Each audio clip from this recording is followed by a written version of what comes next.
Петчлено семејство од Чаир четврта ноќ ќе спие под отворено небо, откако силниот земјотрес кој во неделата го стресе главниот град предизвикал распокување на кровот од нивната куќа. Таткото Семир раскажува дека најмалиот син го префрлил преку прозорот, а неговата 7-годишна ќерка за малку избегнала удар од керамидите кои непрекинато паѓале од кровот. Почнавме да бегаме, значи малиот беше во тоалет. Почнав таму ми е страна кујната, го земав малиот, го извадил од џам, а жената и ќерка ми од тука. Почна се распаѓа тој керамидите, почна да паѓа ова ходникот. Само слушав најнаш крцкање од горе од кровот. Почна крцка. Целата кровна конструкција прекрши. Значи се прекршила на 3 дела.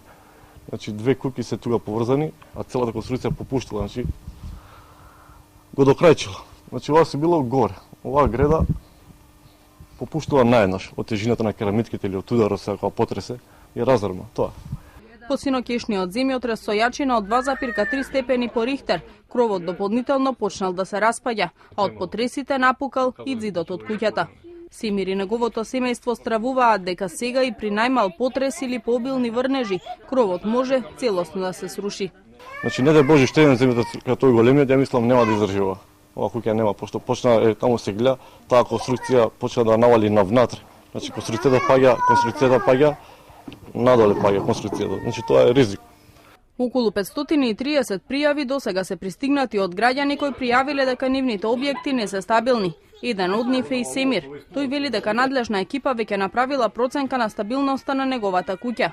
Чека да завршат проценките, но поради неизвестноста од нови потреси вели дека не смее да ги остави децата да спијат под речиси распаднати од кров. Беа Сабалево комисија од 195 се јавивме, Беа Сабалево беа и констатира дека не е безбедно живење. Тоа, дека не е безбедно живење. Освен срушени и напукани кровови, во низата земјотреси кои во изминатите денови го тресат Скопје, од кои најсилниот со магнитуда од 5,3 степени, оштетени се и патнички возила, а има и паднати бандери и испукани топлификацијски цевки. Како што информираат од Институтот за сеизмологија, во изминатите 2 дена извршена е проценка на стабилноста на 71 објект, а направена е ревизија на објекти на градинки, средни и основни училишта, факултети и здравствени установи.